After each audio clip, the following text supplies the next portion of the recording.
Waalaikumsalam, Jatra. Yeah. Okay, I'm good. Yeah. I believe for today we got together. You want to talk about the upcoming general election, right? Yes, let's do elections for this one. Yeah. Okay, but before you do, I have a very important question that I need you to answer. It's a bit conceptual. Okay, what is an election? Yeah. Why is it important? Elections are important. Malaysians must know the two very important elections that happen in this country when we choose our leaders. One election is what we are very familiar with right now, which is the general elections.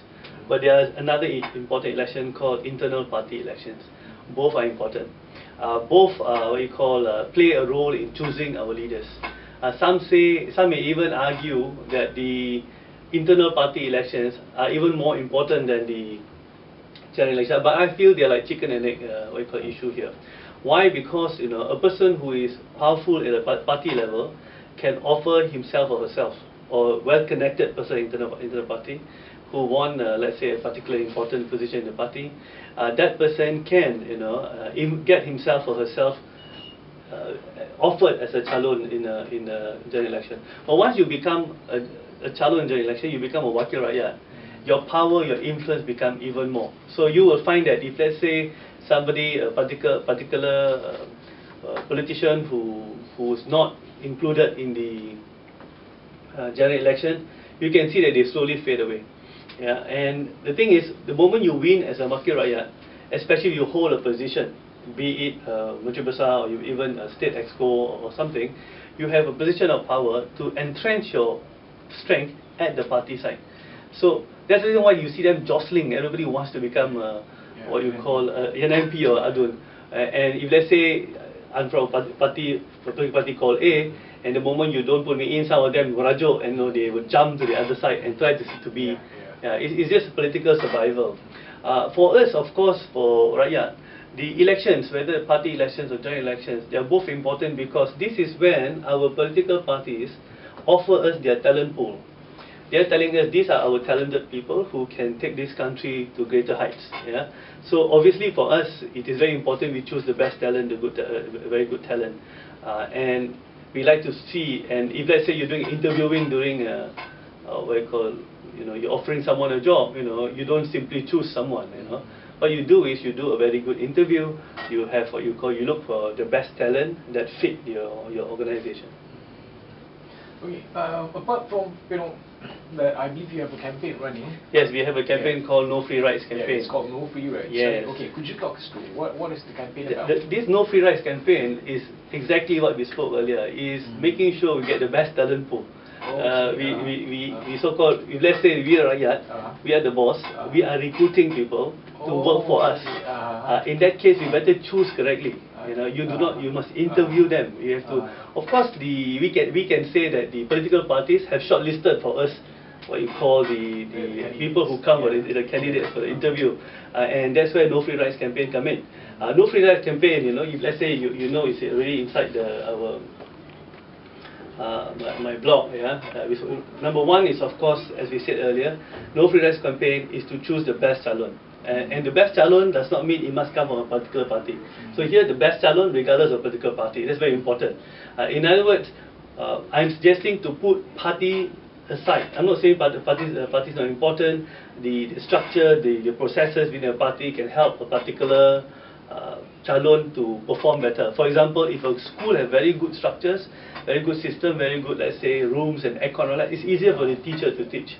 But a really good teacher, Najib, a really good teacher, even if it's underneath a tree, they can still teach very well. So similarly, we feel that if we find a good chalon, even though without good processes system and all that person will find a way to become a really good, what you call, worker, or rather yang berhormat or yang berkhidmat, they say, for we Malaysians.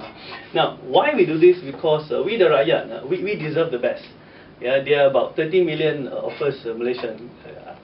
I find it rather ironic if we cannot find 222 of the best Malaysians to lead us in parliament. I mean, it is sad if we say that we got goons in there. So we must force the political parties to offer us their best.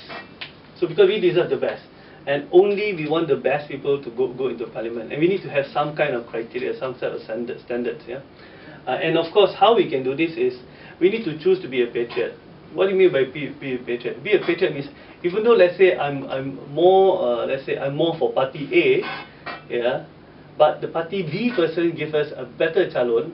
To be a good Malaysian, you have to choose the other person, even though the person is not from the party that you're liking, because that person is better. For example, when you're doing interview, yeah, and I'm interviewing, I got a friend who wants a job, or someone I know who wants a job. My company needs someone who has this particular skill. The other person who came, who I don't know at all, has a better skill than my friend. I should take the other person, because the survival of the company is dependent on the quality of people we bring in. So similarly, the survival of a country like Malaysia is dependent on what kind of talents we have, what kind of talents we recruit into our parliament and our aduns and our state legislatures. Okay. I believe you have outlined, sort of like the tata cara. Can I call that a tata cara? Can. You can say procedures, procedures. Yeah. Okay. How does one go about, giving no free rides? Yeah. Now the thing is this. Good news is pencalonan is on the 20th, which is just a few days, about 2-3 days down the road, 4 days down the road. Now once you know who is the offered by both sides of the political divide, what we can do as Malaysians is that if let's say I'm from Lembah Pantai, in other words, I'm voting at Lembah Pantai. So let's say the two person now we hear, Ura, he said that Nurul Izzah will be from Pakatan and Raja Nongchik is from Barisan National. So what I can do is, the moment that happens, I should go and look for them. They'll be walking around kind of things. And please bring what you call a video cam. You also must have a list of things you want them to do. It's like a contract. Yeah. This is what you call, we go meet them and say, you know what, I'm one of your future, I may choose you or I may not choose you, dependent whether I want to see certain things. Just like during interview, we have some criteria. So when you see with the criteria, you choose your own criteria. Of course, your criteria must be something is good for the nation. You cannot have a criteria say you give me business, cannot. We want to have a contract with the would-be MPs and adults, but it must be a halal contract. The contract must be something that's going to be good for the country or for the area kind of thing. So what you do is you list down what you want. For example, I'm interested in, for example, if I get to meet Nurul Izzah or Raja Nongchik, I would like them to declare their assets, for example, with us SD lah. Now, I want them, for example, to agree that they will not use race-based politics, or rather being racist in their speeches. A few things I have a criteria. So the idea is to put all this in a nice. You go, you bring your criteria, you bring your handphone with your camera there, and once you salam with them, don't be rude, be very nice to them. They will be our yang berhormat. What we do is, after that, we ask the person whether will you do all this. They say yes. Can I videotape you? That you berjanji, you buat ni. You promise me you're going to do this. So once I videotape you, what you do is after that you upload it. We have a place for you to upload. Or in fact, you can even YouTube it. Doesn't matter as long as we have it. The idea is to make sure we ask the right questions. We ask our would-be chalons, or rather would-be MPs or chalons, to promise us, so that we cannot take them to court, but they will have a moral duty to keep up to it. How do you think, I think, it's a very good campaign. It's like, an outline to choose the best chalon.